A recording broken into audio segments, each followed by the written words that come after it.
Buen día, alumnos. Corresponde entonces con este videíto enterarnos un poco de los conceptos como parte de la sesión número 1 del módulo número 1. Me he tomado la libertad de incorporarles también en la plataforma 4 videos que corresponden a una campaña del Poder Judicial desarrollada y lanzada al aire en el año 2012. Se lanzó a través de la televisión nacional y además en redes sociales. Luego de ver los videos, ya sea de manera grupal o de manera individual, me gustaría que reflexionemos sobre las siguientes preguntas con la intención de ir introduciendo los primeros conceptos. Cada vez que nosotros, porque así será la primera parte, vamos a acercarnos a algún concepto, yo trataré de traerles algunos ejemplos para juntos poder esclarecerlos. Cada vez que querramos analizar alguna campaña comunicacional, la idea es que podamos trascender más allá del me gusta o no me gusta y poder desmenuzar, ¿no?, qué hay al interior, qué estrategia se utilizó a nivel de la comunicación, etc. En ese sentido, entonces, un ordenamiento lógico podría ser el siguiente, con las siguientes preguntas. En primer lugar, luego de ver los videos, habría que preguntarnos quién es la organización o quién es el emisor y cuáles son sus características más importantes que hacen que esa organización sea lo que es a diferencia de otras.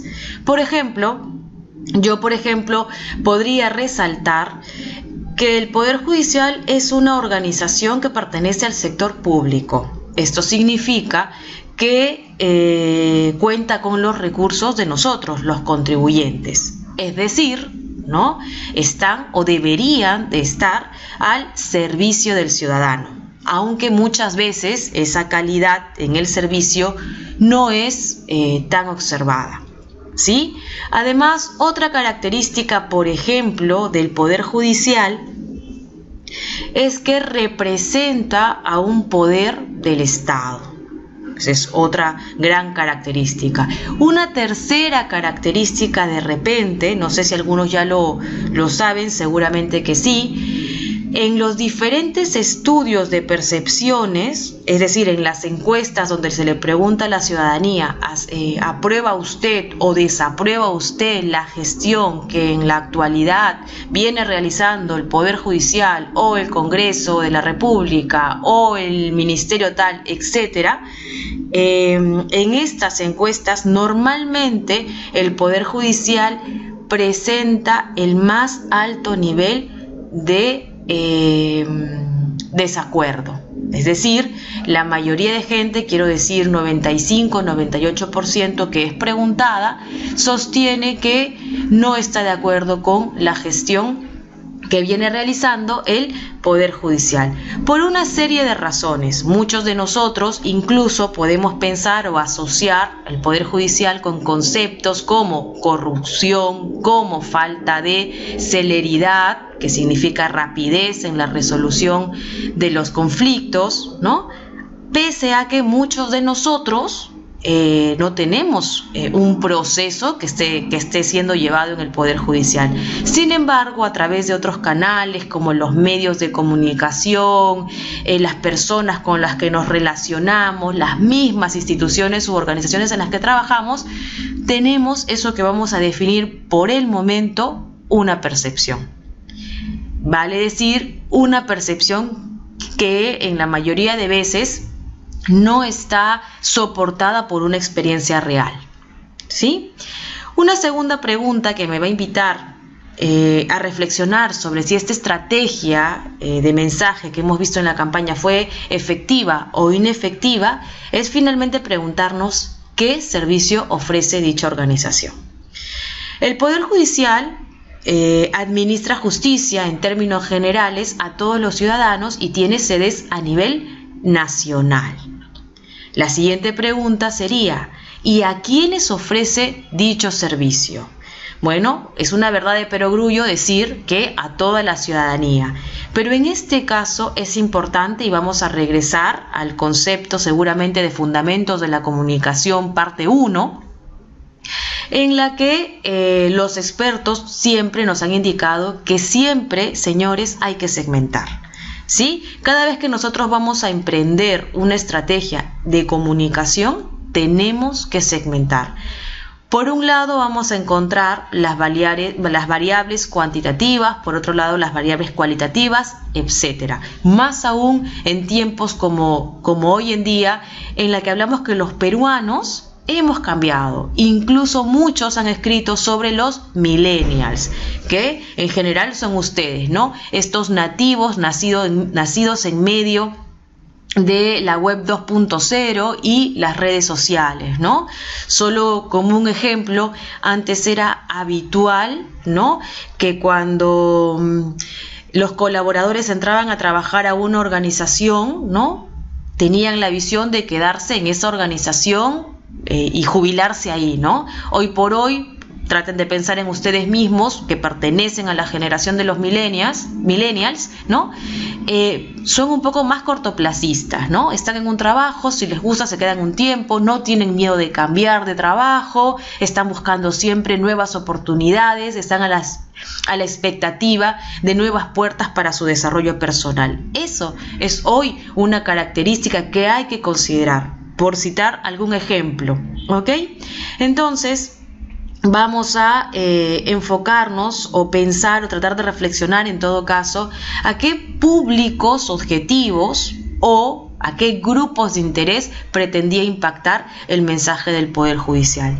En mi opinión, trató de mala manera de proyectar el mensaje hacia la ciudadanía en general, sin entender que hoy por hoy los peruanos tenemos muchísimas características que nos unen, pero también muchísimas que marcan o nos hacen diferente al otro. Creo que ese es un error claro en el planteamiento de esta estrategia. La siguiente pregunta es ¿qué percepciones tenemos sobre el Poder Judicial? Y con esto me quiero referir al posicionamiento. Ya lo he comentado más o menos cuando he respondido o he reflexionado sobre la primera pregunta, pero simplemente recalco, ¿no?, que muchos de nosotros, sin haber experimentado un proceso judicial, ¿no?, personal, o sea, que nos atañe a nosotros mismos, sí tenemos una percepción que por lo general no es tan positiva frente al Poder Judicial, ¿sí? Esto se debe a la cantidad de juicios televisados que hemos visto, ¿no?, a lo largo de los últimos años, a una serie de denuncias, por otro lado, sobre tema de malos manejos, etcétera. En general, no solamente que atañe al Poder Judicial, sino que además a todas las organizaciones del Estado, ¿no?, por un desgaste de la imagen de la política peruana. Hay que considerarlo de todas maneras, porque cada vez que vamos a plantear un mensaje tenemos que lograr que ese público o grupo de interés a quien nos estamos dirigiendo sienta que estamos siendo transparentes y que le estamos dando una verdad con la cual se puede identificar. Muchos de las personas, no sé si habrá sido su sensación, cuando vieron esta campaña del Poder Judicial sintieron que no eran honestos, ¿no? Es decir, ¿cuáles valores quiere el Poder Judicial proyectar si finalmente se les asocia a un concepto de falta de transparencia, por decirlo menos, ¿sí? Y finalmente quisiera comentar, ¿no?, sobre qué dicen los videos en términos de mensaje. Sobre este aspecto creo que sería muy rico tratar de conversarlo a través de foros, ya lo plantearé, pero en términos generales, el concepto de con tus valores, ¿no?, y los nuestros vamos a lograr ese gran cambio, ¿no?, denota, ¿no?, una estrategia en la cual obviamente la organización es consciente que no puede decir que no es corrupta o que no ha tenido algunos problemas, ¿no?, referidos a su transparencia o a su desenvolvimiento. Entonces lo que trata de hacer es trasladarle al usuario esa responsabilidad, ¿no? Diciendo, bueno, si tú tienes unos valores morales, ¿no? Y no corrompes alguna autoridad, esos valores también se van a reflejar en nuestra organización. Dicho sea de paso, porque cuando hay un acto de corrupción, no solamente es condenable aquel que recibe, digamos, el dinero o hace el tráfico de influencias, sino aquel que inicia o propone eso, ¿no? Es decir, cualquier ciudadano que propone el tema o que la acepta. Eso es más o menos la estrategia o la intención que tenía el mensaje. Sin embargo, quisiera también resaltar un poquito el eslogan, en el cual podemos ver justicia honorable, país respetable. Creo, no sé cuántos de ustedes pueden haber entendido ese eslogan. Creo en general que es un eslogan vacío, ¿no? Que se pudo haber hecho mucho más sencillo para que todos podamos entenderlo, ¿no? Y finalmente recordarlo, ¿no?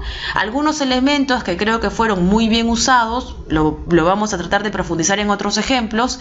Quizá fue el hecho de utilizar situaciones cotidianas como los niñitos en la clase, o como el padre que va a tratar de pasarse la luz roja y la hijita le dice que no, etcétera. Esa es más o menos la lógica que tenemos que seguir cada vez que vamos a analizar una campaña. Mi intención de analizar esta campaña del Poder Judicial al lado de ustedes es con el fin de esclarecer algunos conceptos. Dicho esto, entonces, me gustaría empezar con una línea de base para estar todos de alguna manera alineados con los siguientes conceptos. Vamos a partir. En primer lugar, vamos a recordar qué cosa es el proceso de la comunicación. El proceso de la comunicación interpersonal, que es el proceso más sencillo, es la existencia de un emisor, la existencia de un receptor, el mensaje que los va a relacionar y que los va a unir, un canal, un código, puede existir ruido también. Eso en términos generales. Es importante recordar este proceso de comunicación porque cuando hablemos del proceso de comunicación empresarial vamos a utilizar el mismo, con la salvedad de que el emisor será la organización, el receptor será el público objetivo, el grupo de interés o stakeholder. El mensaje estará relacionado con los objetivos de comunicación que van a ayudar a los objetivos de la organización, y finalmente existen dos aspectos que ese comunicador tiene que resaltar o poner foco, o en general enfocarse, no dejar a libre albedrío. Me refiero en primer lugar a los niveles de distorsión. El proceso de comunicación empresarial, los niveles de distorsión empiezan a jugar un papel sumamente importante. Es necesario que el comunicador recuerde todos los niveles de distorsión que va a pasar ese mensaje. Por ejemplo, una cosa es la intención que tiene el gerente general de una empresa, a diferencia de, por ejemplo, la intención que tiene el jefe de comunicación, a diferencia de la intención que tiene un colaborador o incluso un usuario o un consumidor. Vale decir, si usted le pregunta al gerente general, oiga señor, ¿cómo es su empresa? Probablemente el gerente general diga, somos líderes en el mercado. Si usted le hace la misma pregunta al jefe de comunicación, quizá ese jefe de comunicación pueda decir, bueno, estamos haciendo las cosas bien, estamos en crecimiento, pero todavía no somos líderes en el mercado. Si usted le pregunta a los colaboradores sobre la misma organización, probablemente señalarán algunas algunos aspectos de mejora, como por ejemplo, nos gustaría que nos paguen un poco más, que la retribución sea un poco más elevada, o que sean más conscientes con algunos aspectos laborales, o con las políticas de seguridad, o con el tema del medio ambiente, etc. Si además usted le traslada la misma pregunta sobre la misma organización al público objetivo consumidor, ¿no?, se dará cuenta que probablemente este podría asociar a la organización como una empresa que se esfuerza, que está tratando de posicionarse sobre un concepto de excelencia, pero que todavía le falta, es decir, que aún están un poco lejos de ser líderes en el mercado. Y si usted continúa preguntando a los diferentes grupos de interés, como los proveedores, como los medios de comunicación, como los accionistas, en general nos vamos a dar cuenta que existen diferentes grados de distorsión. Es decir, que todos los grupos de interés tienen una interpretación distinta del mensaje y el comunicador tiene que estar consciente de eso. Eso es por un lado. El segundo gran aspecto que va a cobrar importancia en este proceso de comunicación empresarial, ¿sí?, va a ser la obtención de feedback. ¿Qué significa esto? El comunicador en general no es un informante, no es alguien que emite información, no. El comunicador es alguien que, valga la redundancia, comunica, es decir, va a decir un mensaje y además va a esperar la respuesta de ese receptor para poder medir esa interpretación e ir monitoreando a través de las campañas que va a desempeñar o de las acciones. Es importante, lo abordaré un poquito más adelante, la obtención de feedback, es decir, tratar de medir cuánto de ese mensaje entendió e incorporó en su pensamiento ese receptor.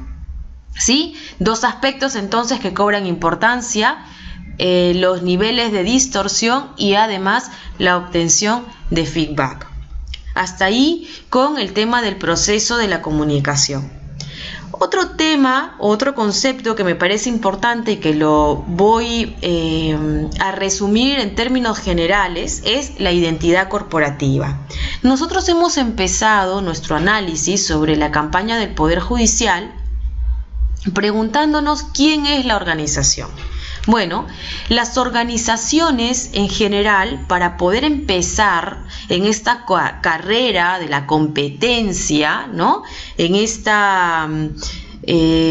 mundo tan competitivo, ¿no?, por tratar de lograr una reputación positiva, lo primero que tiene que tener identificado es quiénes son y finalmente qué servicio, producto, idea, ideología quieren proyectar hacia un público que podría estar interesado en ello, ¿sí?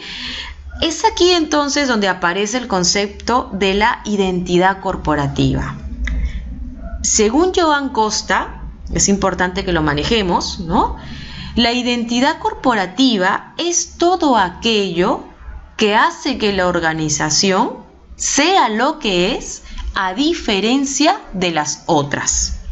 Vale decir, luego, como repito, más adelante profundizaré sobre el tema, la identidad corporativa va a ser el conjunto de misión, visión, valores corporativos, protocolos, directrices, políticas, reglamentos de funciones, etc.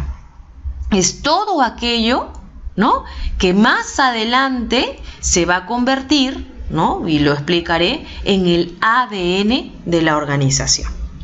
Dicho esto, entonces, quisiera un poco aterrizar en el concepto de imagen y reputación.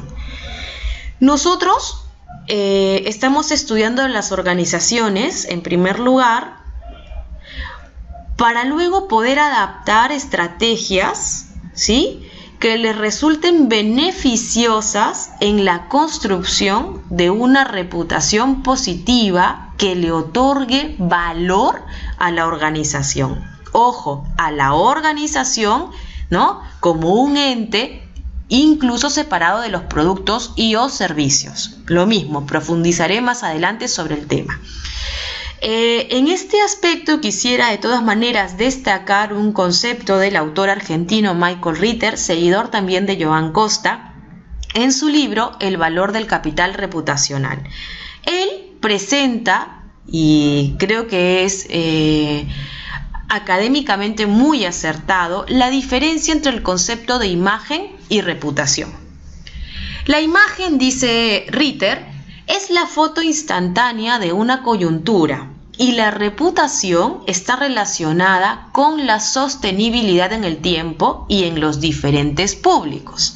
¿Esto qué significa? Aquí vamos a empezar a dar algunas diferencias sobre estos conceptos. La imagen es a corto plazo, la reputación es a largo plazo. Por ejemplo, la imagen es la foto instantánea de la organización hoy, mientras que la reputación, digamos, es la película, es decir, es todo aquello que la organización es. Por ejemplo, cuando a KFC le cayó la policía por el aceite refrito y el famoso visitante, ¿no?, lo que se vio dañado en un corto plazo fue su imagen, porque a la siguiente semana los mismos consumidores llenaron el local, hicieron grandes colas, como siempre se da en esa tienda de San Miguel, y parecía no importarles.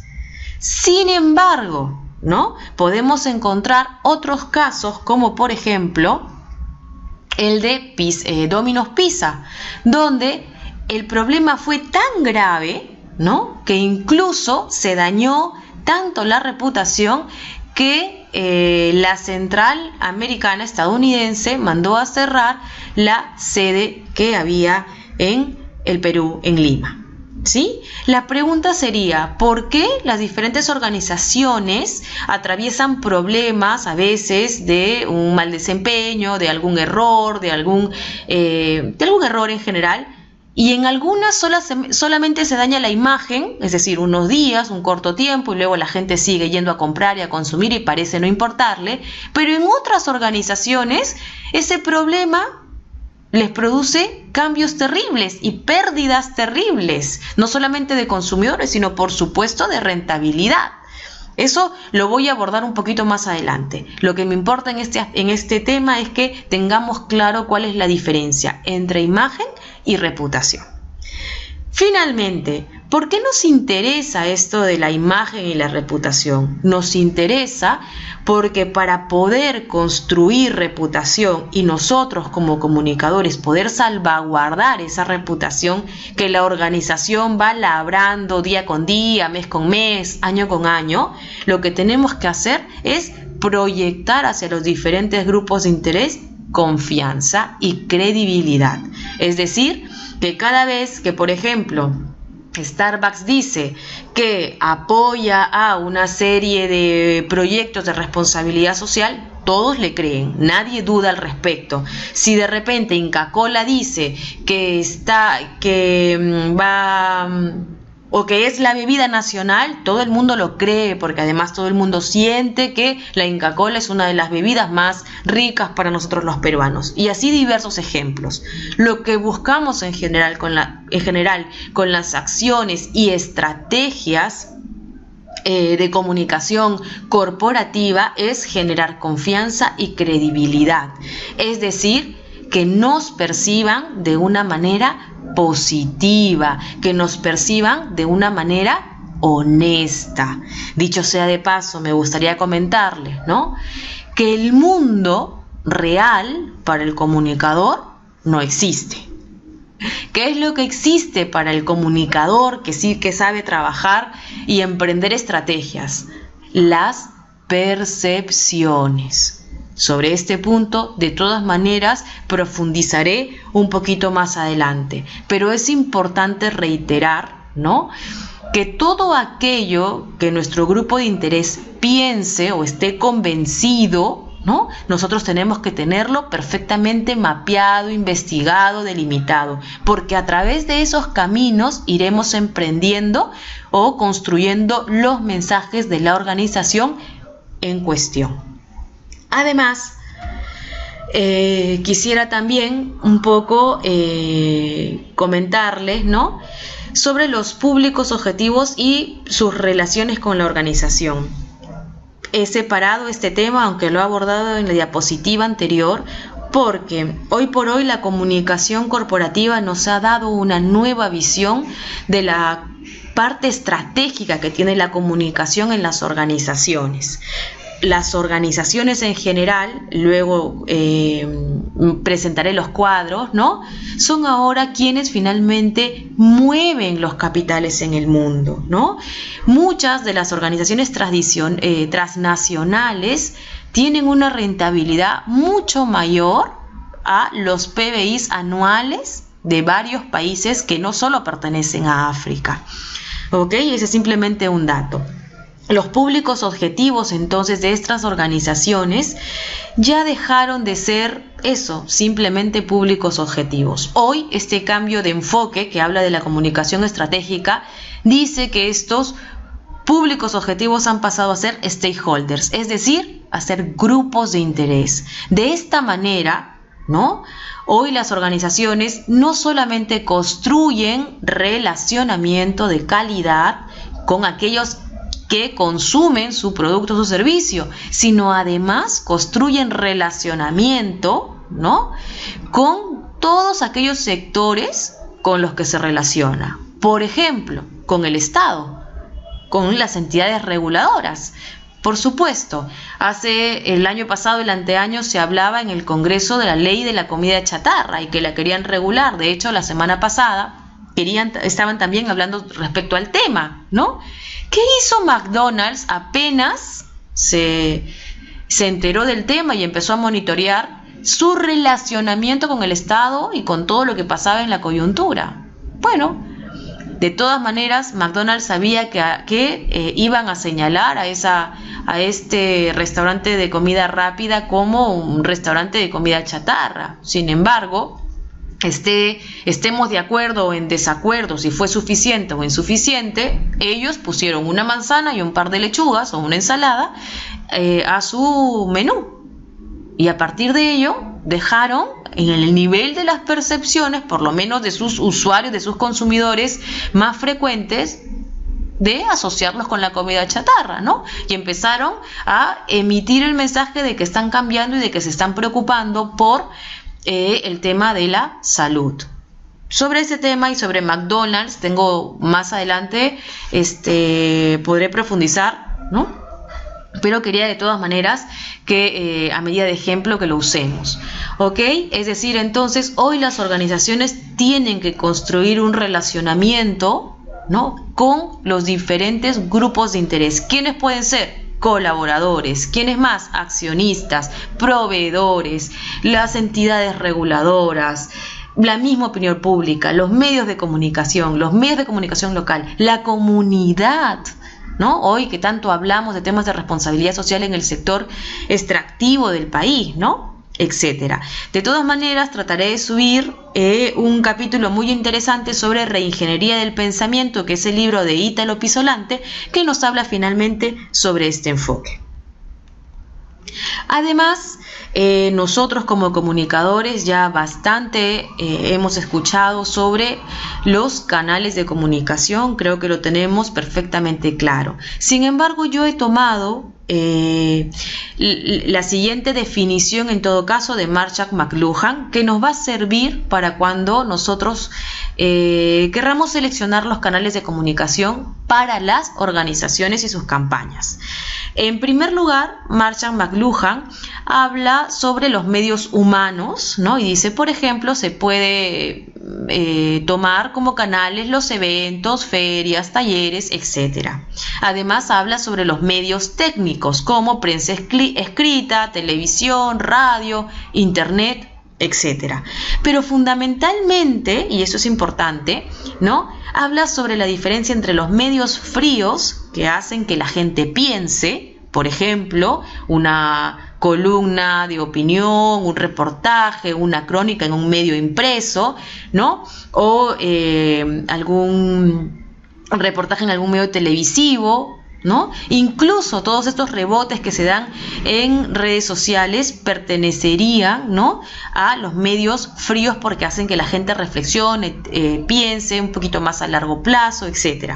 Pero también nos menciona la existencia de aquellos medios denominados calientes, que son los que harán que la gente se mueva o actúe. En este caso, redes sociales pertenece a ambos. Por ejemplo, no sé si se recuerdan, hace unos 3 o 4 años atrás, un grupo de jóvenes movilizados a través de las redes sociales, Facebook y Twitter, decidieron ir a asaltar el centro cívico.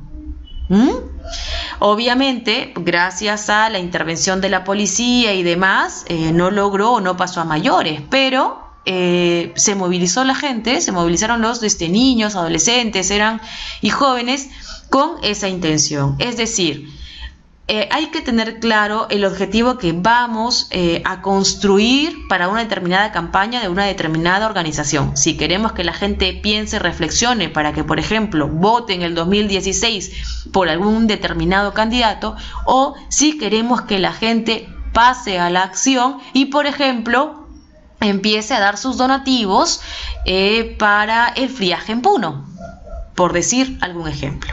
¿Sí?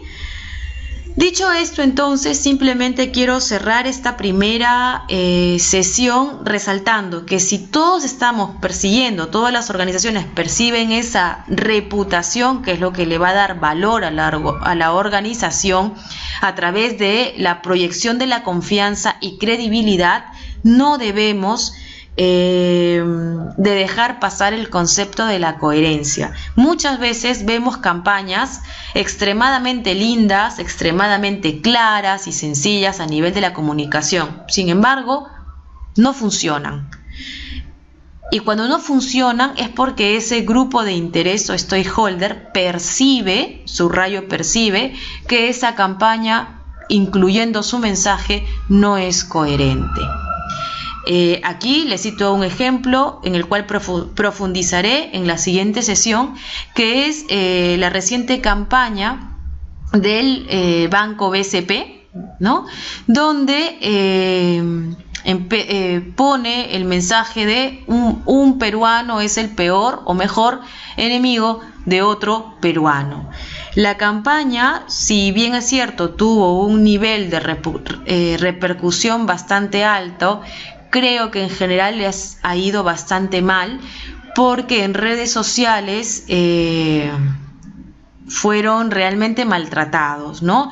Creo que hoy por hoy se equivocaron el equipo del BCP si pensaban, ¿no?, que sus usuarios iban a pensar o a percibir que el BCP podía defender los valores de los peruanos. ¿Por qué? Porque muchos de ellos empezaron a decir, sí, pero tú cobras altas tasas de interés, o tú cobras altas tasas de interés cuando sacas de un cajero en provincia, y empezaron a sacar una serie de aspectos que finalmente hacía que este concepto creativo del BCP perdiera coherencia y, peor aún, credibilidad.